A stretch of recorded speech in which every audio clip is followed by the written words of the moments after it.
Frères et sœurs bien-aimés de Dieu, voici une nouvelle rencontre, un don de Dieu. Un nouveau jour que Dieu nous donne. Rendons-lui grâce. Disons-lui merci pour cette opportunité qu'il nous donne de nous retrouver en ce milieu du jour. Rendez-vous hebdomadaire de partage de la parole de Dieu. Frères et sœurs, je me sens toujours petit de prendre la parole, car c'est la parole de Dieu. Personne n'est suffisamment saint et grand pour porter la parole de Dieu. Dieu est si grand que ce n'est pas pure grâce, ce n'est pas miséricorde que Dieu peut nous autoriser à prendre sa parole. Vous savez, il est bon de louer le Seigneur. Il est bon de célébrer le Seigneur. Il est bon de célébrer, de louer le Seigneur, d'acclamer son amour dès le lever du jour. Attendez la gamme.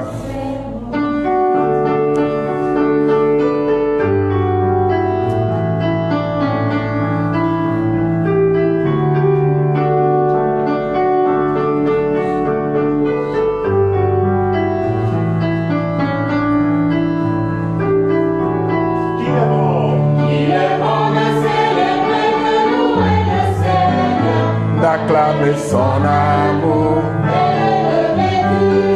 Est-ce que vous pouvez chanter avec nous de votre lieu? De pratiquer la joie.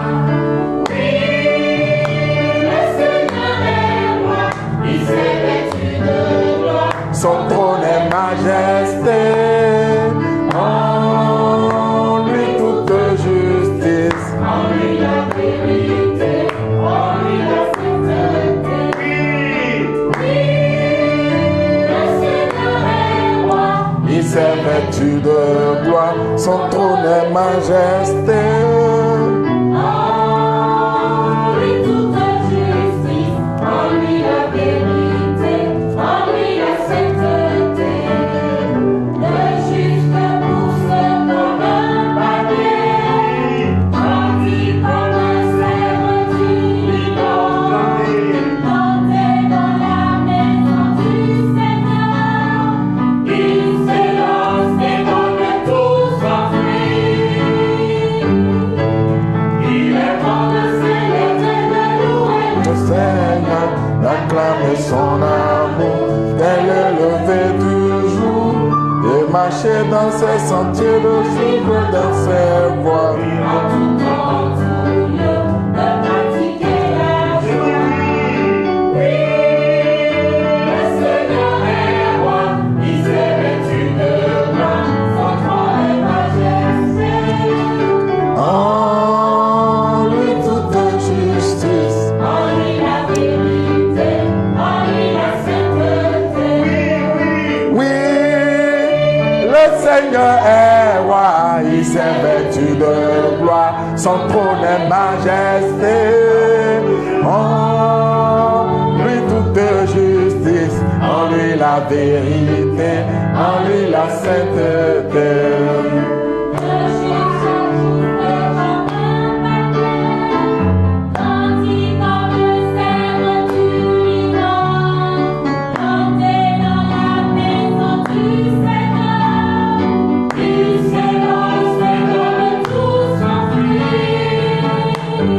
Il est bon de louer, de célébrer, de louer le Seigneur, d'acclamer son amour dès le lever du jour, de suivre dans ses voies en tout temps, en tout lieu, de pratiquer la joie. Oui, le Seigneur est roi, il s'est vêtu de gloire, son trône est majesté. En lui toute justice, en lui la vérité, en lui la sainteté.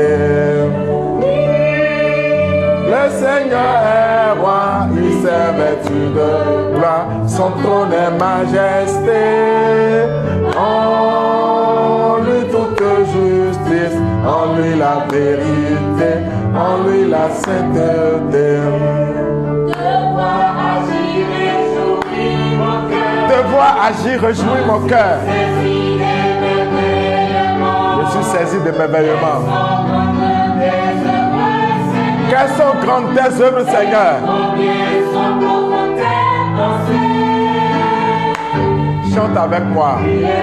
Célébrer de louer le Seigneur, d'acclamer son amour dès le lever du jour, de marcher dans ses sentiers, de vivre dans ses voies, en tout temps, en tout lieu, de pratiquer la joie. Oui, le Seigneur est roi, il s'est vêtu de gloire, son trône est majesté.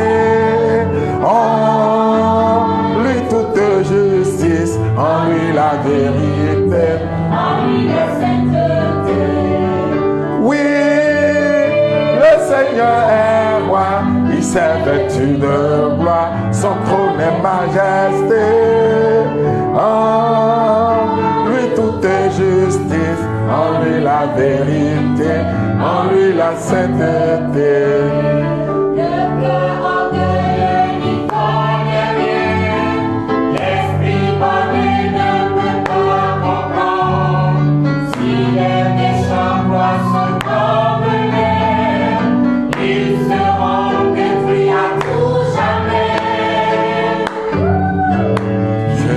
De célébrer, de louer le Seigneur, d'acclamer son amour dès le lever du jour, de marcher dans ses sentiers, de vivre dans ses voies, en tout temps, en tout lieu, de pratiquer la joie.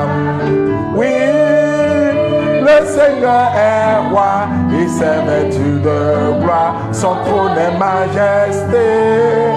En lui toute justice, en lui la vérité, en lui la sainteté. Oui, oui, le Seigneur est roi, il s'est vêtu de gloire, son trône est majesté. En lui toute justice, en lui la vérité, en lui la sainteté. Vous savez, bien-aimés du Seigneur, je rêve pour vous que vous puissiez prendre des chants comme ça en dansant chez vous le matin au réveil pour célébrer Dieu. Et vous allez comprendre pourquoi. Le psaume 150 verset 6 dit que tout ce qui vit et respire loue le Seigneur, loue Yahvé, loue le Seigneur, que tout ce qui vit et respire loue le Seigneur. J'ai compris quelque chose, frères et sœurs. Vous savez, quand nous sommes en difficulté, quand nous sommes attaqués, on dit souvent même que les sorciers viennent faire même des réunions chez nous. On entend dire ça. On dit même des gens mal intentionnés réussissent à s'installer chez nous. Ou bien il y a parfois des difficultés que nous avons et on nous dit ou nous pensons que nous sommes attaqués, etc. Et il nous arrive de commencer à dire, mais où est Dieu? Qu'est-ce que j'ai fait? Où se trouve Dieu? Comment? Etc. Il y a tellement de questions. Et il y a même parfois que des chrétiens pensent que c'est parce que ils ont péché que Dieu a envoyé un malheur pour les punir. Ils pensent que c'est parce qu'ils ont mal fait quelque chose qu'ils disent « Ah, voilà ma punition ». Faisant ainsi de Dieu un Dieu vengeur qui regarde les gens et en fonction des fautes qu'ils commettent, vient les punir. Oui, le Seigneur châtie tout fils qu'il accueille. Mais notre Dieu n'est pas un Dieu vengeur, un Dieu qui réprime au gré des péchés ou qui ne réprime pas au gré du bien que nous faisons. Le problème est ce qui nous arrive, c'est un problème de foi. Parce que la louange est la conséquence de la foi. La célébration de la grandeur de Dieu est la conséquence de la foi. Et c'est pourquoi celui qui loue le Seigneur sans la foi le Seigneur va lui dire, ce peuple m'honore du bout des lèvres, mais son cœur est loin de moi. Et c'est ceux qui disent dans la bouche, oui, oui, Dieu est bon, mais ils n'ont pas la foi. Si la louange est la conséquence de la foi, partout où il y a louange, Dieu siège au milieu de son peuple en louange, et sans qu'il n'y ait prière, il se produit des miracles. Alléluia. Amen. Je veux que tu fasses de ta vie une vie de louange. J'avais déjà parlé du sacrifice de louange dans un enseignement précédent. Mais je reviens aujourd'hui pour vous dire que vous savez, partout où est célébrée la gloire de Dieu, dans la vérité, dans la foi, Dieu siège parce que les anges sont là. Mais partout où on fait en sorte que Dieu ne soit pas là, tout ce qu'il y a en place se monte contre nous. Et c'est pourquoi il nous arrive de nous dire, mais pourquoi tout le monde à ces temps-ci, tout monte contre moi? Au boulot, ça ne va pas. À la maison, ça ne va pas. Avec les amis, ça ne va pas. On dirait que tout se lève contre toi. Tu verras que, en fait, ce qui arrive, c'est parce que tu t'es laissé dépouiller. En fait, tu as chassé la présence de Dieu. Tu as chassé les anges par la plainte. Les plaintes, les récriminations sont les conséquences du manque de foi qui dépouille l'entourage d'une maison, d'un individu, de la gloire de Dieu et qui l'expose aux aléas, à toutes sortes d'aléas. Lorsque vous lisez, frères et sœurs, le livre des Nombres au chapitre 21, lorsque le peuple, on dit, le peuple perdit patience. Là, je suis au verset 4. Le peuple perdit patience. Il parla contre Dieu et contre Moïse. Donc, tout est parti de la perte de la patience. Et toute l'œuvre du diable consiste à faire perdre patience à l'homme. À faire perdre patience à l'homme.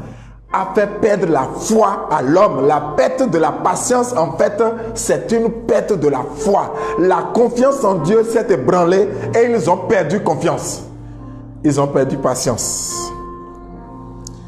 Ils ont parlé alors contre Dieu et contre Moïse. Et ils ont dit, pourquoi nous avez-vous fait monter d'Égypte pour mourir en ce désert? Car il n'y a ni pain ni eau. Nous sommes excédés de cette nourriture de famine. Alors, Dieu envoya contre le peuple des serpents brûlants. Vous voyez, quand vous lisez ce texte, vous avez l'impression que quoi? Que Dieu a envoyé des serpents du ciel qui sont descendus et qui sont allés mordre. Non, ce n'est pas ce qui s'est passé. Le peuple de Dieu était dans le désert et vivait dans le désert avec les serpents. Et tant qu'ils étaient dans la gloire, les serpents ne pouvaient pas les voir et aller les mordre. Leur récrimination a fait partie la gloire de Dieu et les a exposés à la morsure du serpent. Désormais, les serpents qui étaient là, puisque c'est le désert, dans le désert, il y a les serpents brûlants. C'est les serpents, c'est leur lieu. Et donc, parce que le peuple de Dieu était là, ils sont venus occuper le domaine des serpents. Les serpents ne pouvaient pas s'exprimer parce que la gloire de Dieu était dans le peuple. Quand le peuple s'est mis à récriminer, à critiquer Dieu, à perdre patience, le peuple s'est dépouillé de la gloire de Dieu et s'est exposé aux morsures du serpent. Alors, le serpent pourra commencer à les mordre et ils vont commencer à pleurer. Ils vont demander le secours de Moïse. La preuve, frères et sœurs, comment est-ce que Dieu les guérissait de la morsure du serpent? C'est quand il allait lever le regard vers le serpent en airain et lever dans le désert là. Donc, dans la foi, ils étaient guéris de la morsure. Et donc, c'est en perdant la foi qu'ils ont récriminé contre Dieu. et chasser Dieu de leur espace et faciliter l'action des serpents brûlants. Et Dieu leur propose un cheminement de foi à nouveau. Parce que quand tu es mordu par un serpent et que tu regardais le serpent derrière, tu étais guéri. Et Jésus va dire plus tard que comme le serpent a été élevé, c'est comme ça que lui aussi sera élevé. Et vous voyez qu'il y a un lien entre la récrimination et le péché, la récrimination étant un péché. Vous verrez que c'est le manque de louange, de célébration de la gloire de Dieu, le cœur qui est tout donné à Dieu. Et je voudrais vous montrer deux moments importants, deux moments de douleur. Il y en a plein dans la Bible, mais j'ai relevé pour vous deux. Un dans l'Ancien Testament, un dans le Nouveau Testament, pour vous montrer combien vivre dans la louange, avoir un cœur dans la louange, quel que soit ce qui vous arrive, vous permet de triompher des situations et de faire taire les circonstances qui peuvent se lever contre vous. Frères et sœurs bien-aimés, louons le Seigneur. Le psalmiste dit louez le Seigneur. Et le psaume 33 dit clairement, je louerai le Seigneur, sa louange, je bénirai le Seigneur, sa louange sans cesse à mes lèvres. Sa louange sans cesse à mes lèvres. La louange de Dieu sans cesse à mes lèvres. Est-ce que tu peux réussir à avoir la louange de Dieu sans cesse à tes lèvres? Que tu traverses les moments de joie ou les moments de peine, que la louange ne quitte pas tes lèvres et tu verras que tu iras de victoire en victoire. Car la louange proclame la puissance de Dieu. La louange proclame les merveilles de Dieu. La louange célèbre la grandeur de Dieu. Et si la grandeur de Dieu est célébrée, Dieu descend. Le ciel descend. Car tout lieu où la gloire de Dieu est célébrée ressemble au ciel où les anges célèbrent nuit et jour la gloire de Dieu. Alléluia.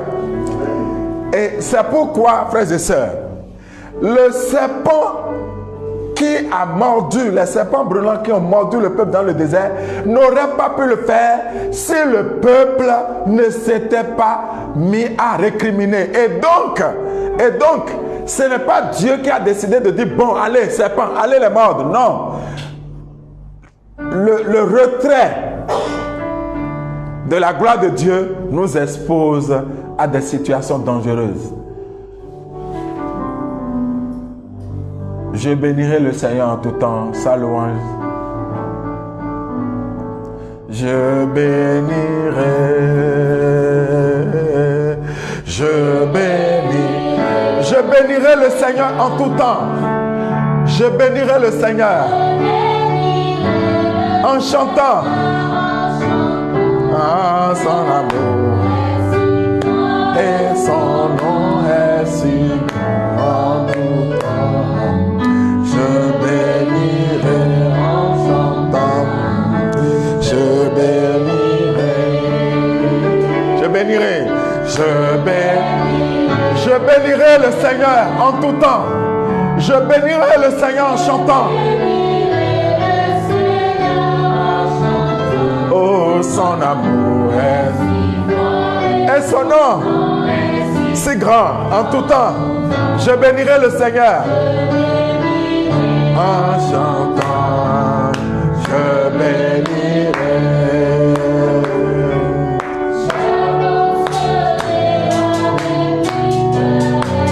J'avancerai avec lui carrément. J'avancerai avec lui cœur brûlant. Malgré le brouillard. Oh, malgré le vent, malgré le froid, malgré la chaleur. Dieu seul est grand. Dieu seul est grand. Je bénirai le Seigneur. Je bénirai le Seigneur en chantant. Son amour est si fort et son nom est si grand en tout temps. Je bénirai en chantant. Je bénirai.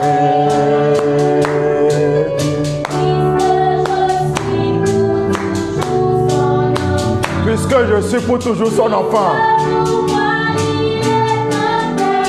Pour moi, il est un père aimant.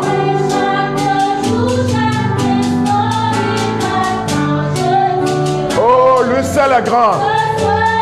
Grand, je dirais, Dieu seul est grand. Je bénirai le Seigneur. Je bénirai le Seigneur en tout temps. Et le Seigneur en chant. Son amour et son nom. Si grand en tout temps. En chantant, je bénirai. Alléluia, il m'attend. Alléluia.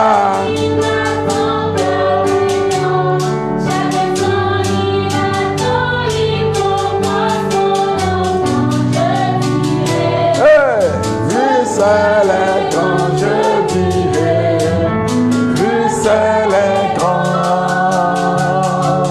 Je bénirai le Seigneur en chant. Je bénirai le Seigneur en chantant. Son amour est si grand et son nom est si grand en tout temps. Je bénirai en chantant.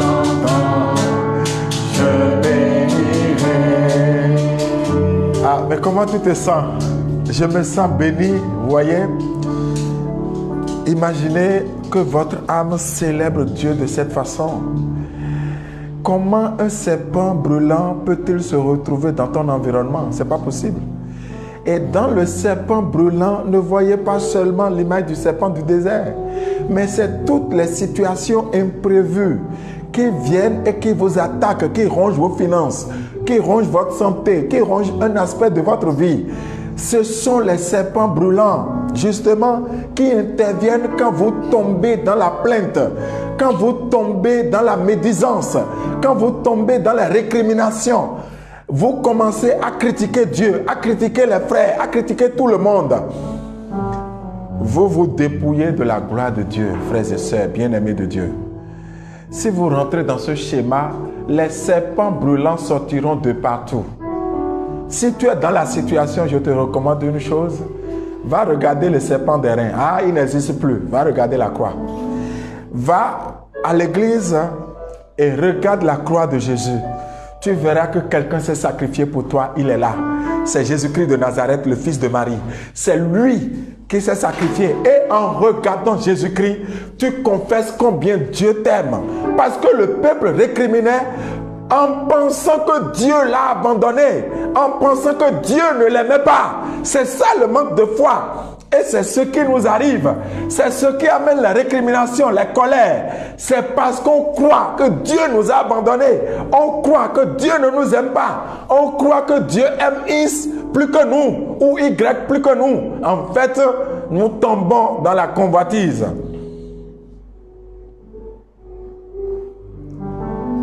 Je me souviens d'une de mes sœurs quand on était au campus qui était responsable aux affaires spirituelles, mais qui aimait beaucoup son papa.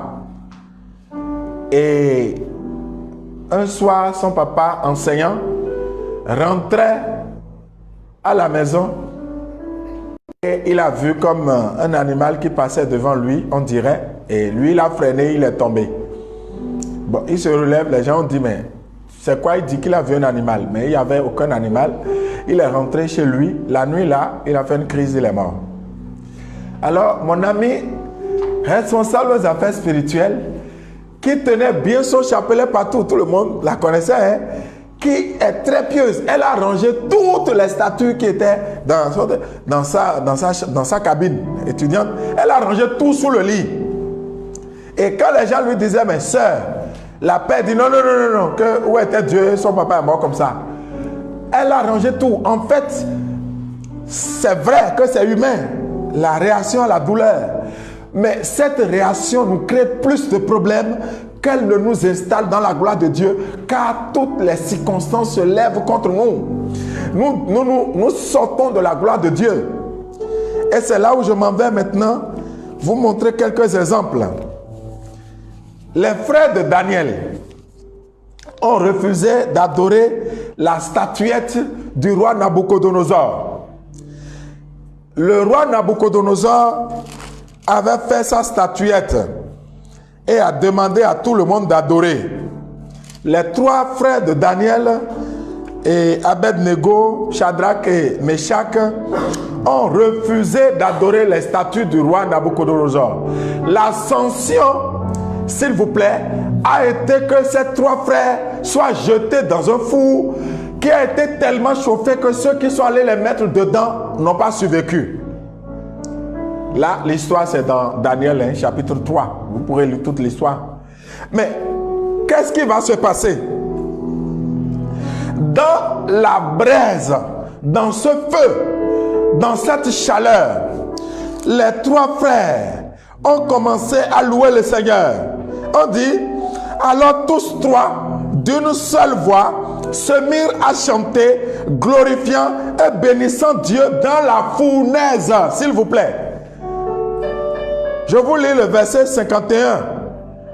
Le texte dit, alors tous trois, d'une seule voix, se mirent à chanter, glorifiant et bénissant Dieu dans la fournaise en disant, béni sois-tu Seigneur, Dieu de nos pères, loué sois-tu, exalté éternellement, béni soit ton nom de gloire et de sainteté, loué soit-il, exalté éternellement, béni sois-tu dans le temple de ta sainte gloire, chanté, glorifié par-dessus tout éternel, béni sois-tu sur le trône de ton royaume, chanté par-dessus tout, béni sois-tu qui sonne les abîmes, loué, chanté par-dessus tout éternellement. Et puis ils ont dit, vous toutes, œuvres du Seigneur, bénissez le Seigneur. Chantez-le, exaltez-le. Ange du Seigneur, bénissez le Seigneur. Mais non seulement eux, ils louaient Dieu, mais ils invitaient toute la création à louer Dieu. Et on dirait que Dieu allait placer un haut-parleur dans le four. Le roi Nabucodonosor, de là où il était, écoutait les louanges que chantaient ces trois. Et Dieu lui a donné de voir ce qui se passait à l'intérieur. Et il appelle ces gens. Il dit, mais combien de types on a mis dans le four là? Les gens disent 3. Il dit, mais moi je vois 4. Je vois 4. Et voici que la louange montait de la fournaise. Comment est-ce que quelqu'un qu'on a jeté dans la fournaise peut être en train de louer le Seigneur? Voilà la clé. Et moi je ne vous lis pas tout ce qu'ils ont. Ils ont dit, ce n'est que de la louange. Et chantez-le, exaltez-le, ô Israël, bénis le Seigneur, etc. Ananias, Azaria, Misaël, bénissez le Seigneur, chantez-le, exaltez-le éternellement, car il nous a délivrés des enfers, il nous a sauvés de la main de la mort, il nous a arrachés à la fournaise de flamme ardente, il nous a tirés du milieu de la flamme. Rendez grâce au Seigneur, car il est bon, car son amour est éternel. Vous tous qui craignez le Seigneur, bénissez le Seigneur, Dieu des dieux, chantez-le, rendez-lui grâce, car éternel. On dit alors, le roi Nabucodonosor s'émut, se leva en toute hâte. Il interrogea ses intimes. N'avez-vous pas jeté ces 3 hommes, tous liés dans le feu? Il répondit assurément au roi. Il dit, mais je vois 4 hommes en liberté qui se promènent dans le feu sans qu'il leur arrive du mal. Et le 4e a l'aspect d'un fils de Dieu. Nabucodonosor s'approcha de l'ouverture de la fournaise de feu ardent. Shadrach, Meshach et Abed-Nego, serviteurs du Dieu très haut, sortez et venez ici. Alléluia. Sortez et venez d'ici. Alors, on dit, alors du milieu du feu, sortit Shadrach, Meshach et Abed-Nego. J'ai tenu à vous lire ça. Pourquoi? On n'a pas dit que l'ange qui est venu a éteint le feu. Je veux que vous puissiez comprendre quelque chose. On n'a pas dit que l'ange, quand il est venu, il a éteint le feu et ils étaient dans un climatiseur. Dans un climatiseur, vous allez louer Dieu, c'est évident, non? Mais c'est louer Dieu dans le feu, c'est ça qui est différent. Le feu était maintenu pourquoi tu veux qu'on enlève le feu? Non, mais dans le feu, loue le Seigneur, chante le Seigneur. Le feu sera là et tu ne sentiras pas les effets du feu. C'est comme dans le désert, les serpents étaient là et ne mordaient personne. C'est quand ils ont refusé de louer Dieu que les serpents peuvent les mordre. Tant que dans le feu, tu loues l'Éternel, tu célèbres Dieu, le feu ne te brûlera pas. Isaïe 43. Si tu traverses le feu, je serai avec toi et le feu ne te brûlera pas, a promis le Seigneur dans Isaïe 43. Donc c'est clair maintenant. Ce qui permet que le feu ne te brûle pas, c'est la louange que tu élèves à Dieu. C'est la célébration. Les trois serviteurs de Dieu ont demandé à toute la création de louer Dieu. Il y avait de la braise, mais ils n'étaient pas calcinés. Oh, frères et sœurs, ne demandons pas à Dieu d'éteindre le feu. Ne demandons pas à Dieu d'enlever la fournaise, mais demandons à Dieu la foi pour louer Dieu pendant ces moments difficiles, de sorte qu'il n'y ait pas d'impact sur nous. Ça, Dieu en est capable. Et si au moment où ils étaient sortis, il y avait de la climatisation, jamais Nabucodonosor ne les aurait appelés serviteurs du Dieu très haut. Parce qu'il a dit, sortez et venez ici, serviteurs du Dieu très haut.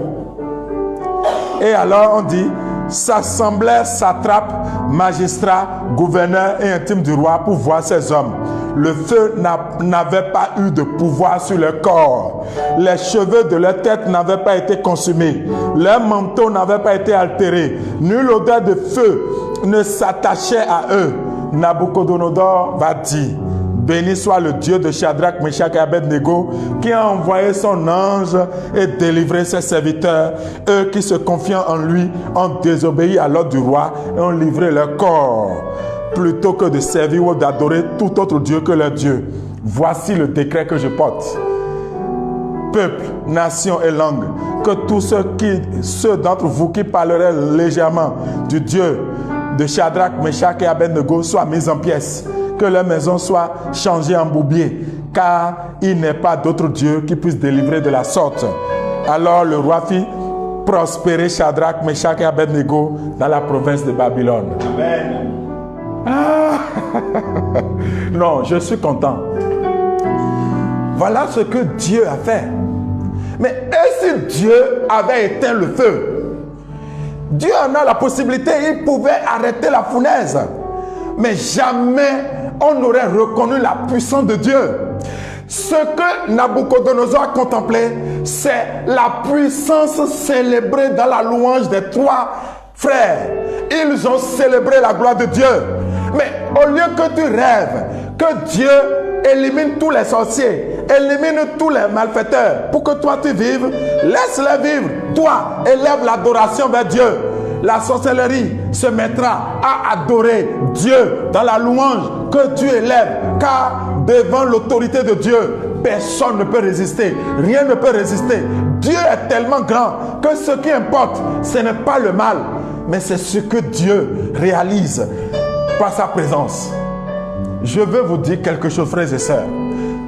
Vous voyez, quand Dieu dit à Jéricho, mais écoutez, louez, louez, louez, mais louez bouche fermée. Mais le peuple, qu'est-ce que Dieu a fait? Relisez le truc de Jéricho.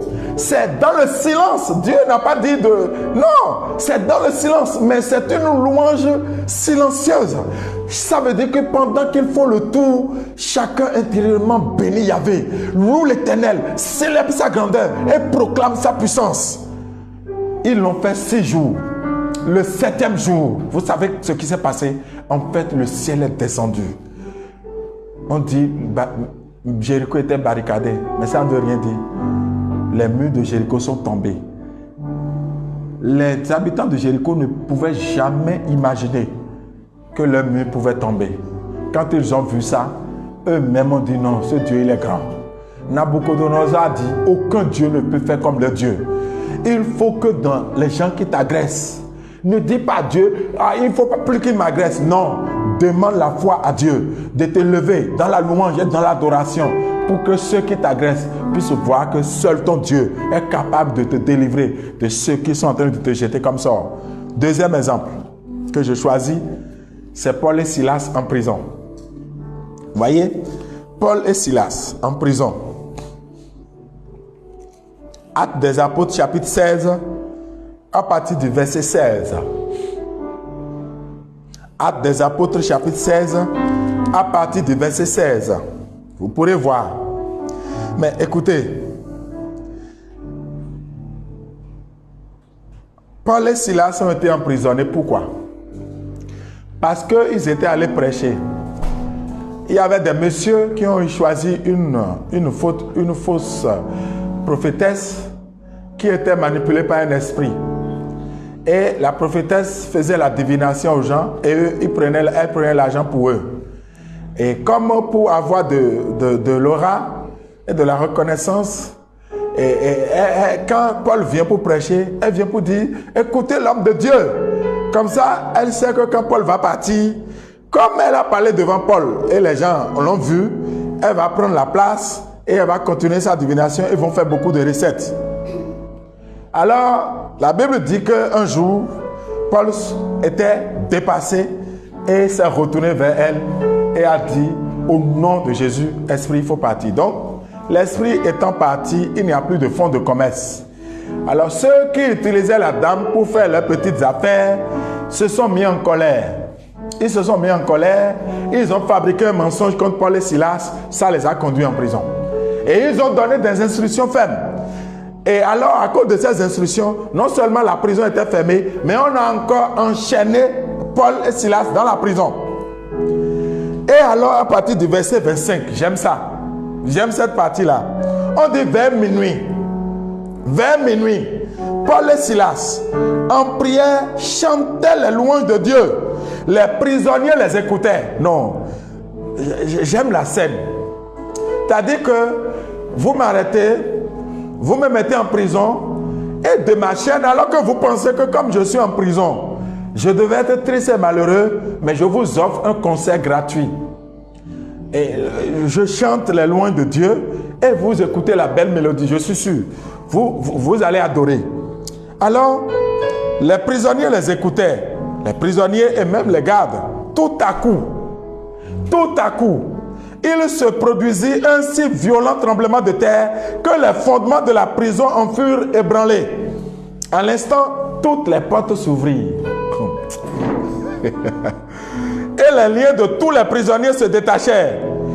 Tiré de son sommeil et voyant ouvertes les portes de la prison, le geôlier sortit son glaive. Il allait se tuer.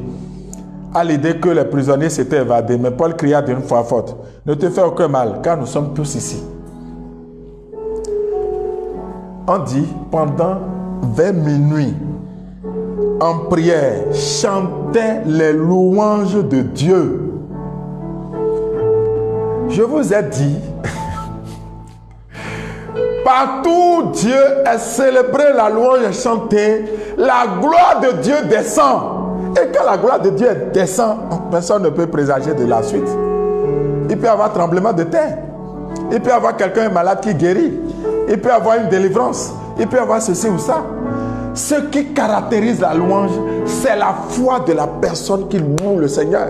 Est-ce que son cœur célèbre la grandeur de Dieu? Est-ce que son cœur élève le nom de Dieu? Si c'est le cas, partout il y a louange, le ciel s'ouvre et les anges descendent. Vous voyez, Jésus a dit à Nathanaël, quand vous allez voir le ciel s'ouvrir et les anges allaient descendre au-dessus du Fils de Dieu, vous voyez ce que ça signifie? Le Fils de Dieu est là, le ciel est ouvert et les anges vont et descendent. C'est ce que Jésus a dit à Nathanaël. Quand Nathanaël est venu, il a dit, ou de mettre Dieu, non, tu n'as rien vu. D'abord, j'ai dit que je te connais, tu veux, calme-toi, Nathan. Ce qui va se passer, tu verras le ciel s'ouvrir et les anges aller et venir au-dessus. Je vous assure, frères et sœurs, lorsque la vraie louange s'élève dans une famille, dans une maison, le ciel s'ouvre et les anges vont et descendent. Tout peut se passer, tout peut se produire. Ce que je vous demande, sanctifiez vos maisons par la louange et l'adoration qui est réservée à Dieu. C'est pourquoi une église est sainte à cause de la célébration qui se fait tous les jours. Et donc, ça devient un lieu saint. Et vous savez, la partie de l'église qui sanctifie, c'est l'autel. Et l'autel, c'est Jésus-Christ. C'est pourquoi une église sans autel, ça ne veut rien dire. Et donc, c'est l'autel. Et vous savez que l'autel, c'est vrai, on met les autels en pierre, etc. Et l'idée de l'autel est partie des décombres des premiers chrétiens. Chaque fois que quelqu'un était tué pour la foi, il est bâti sur là où il est mort, un autel où le sacrifice était célébré.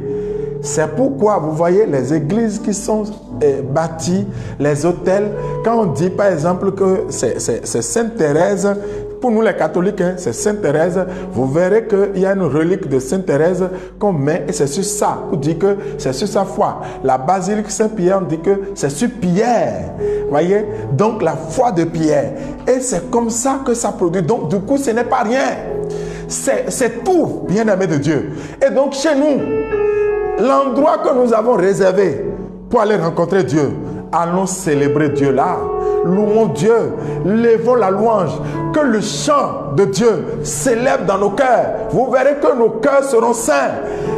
Tu aimeras le Seigneur ton Dieu de tout ton cœur. C'est d'abord du cœur que doit se lever la louange et l'adoration vers Dieu.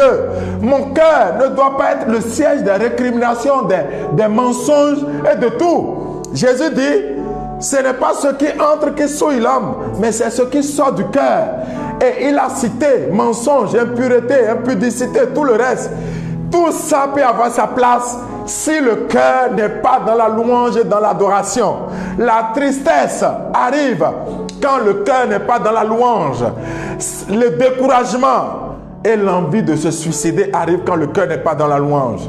Mais par contre, quand le cœur est dans la louange, même quand vous êtes à l'article de la mort, vous êtes dans l'assurance de la présence de Dieu, quelque chose vous arrive. J'ai été impressionné par un monsieur dont le cardinal Robert Sarah, qui a écrit Dieu ou rien. Il a aussi écrit La force du silence contre la dictature du bruit.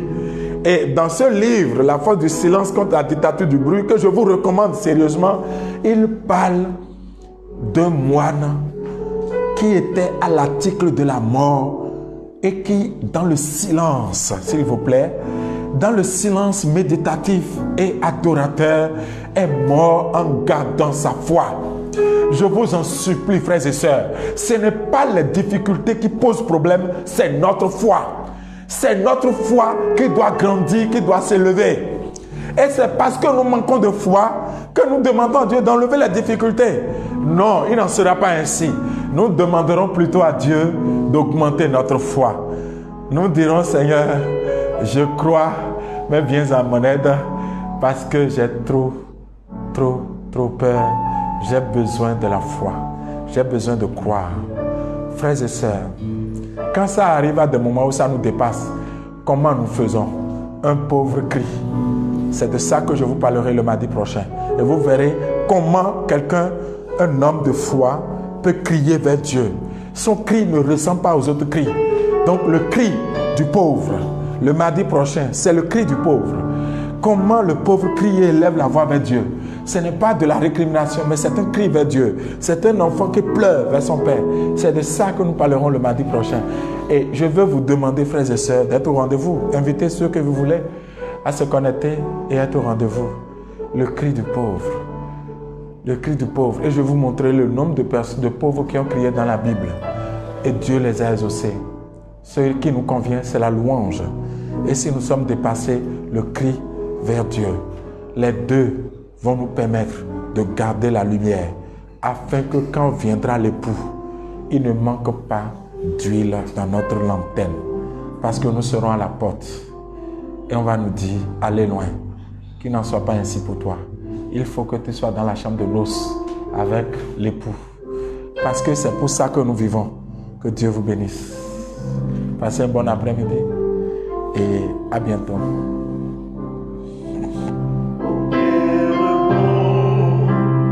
Créateur de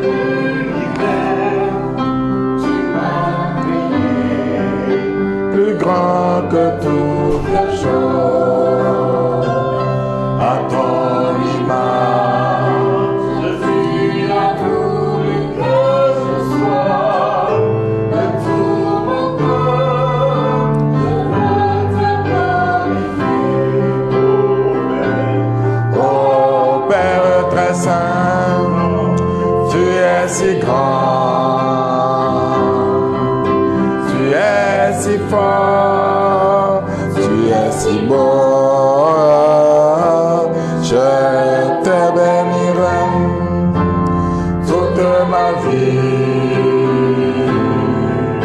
Je m'offre à toi, mon Dieu. Oh Père très saint, je bénirai. Tu es si grand, je bénirai. Tu es si fort, tu es si beau. Oh, je te bénirai toute ma vie. Je m'offre à toi, mon Dieu. Seigneur, je veux te bénir pour toutes les personnes qui souffrent. Je pense en ce moment à quelqu'un dont le cœur est malade et qui dépense toutes ses économies. Je pense à quelqu'un qui souffre de cancer. Je pense à quelqu'un qui doit subir une opération. Je pense à quelqu'un qu'on vient de renvoyer. Je pense à quelqu'un qui dort dans la rue. Père, augmente notre foi au nom de Jésus, par la puissance du Saint-Esprit, pour que nous puissions t'adorer, toi l'unique et vrai Dieu, pour les siècles des siècles. Amen.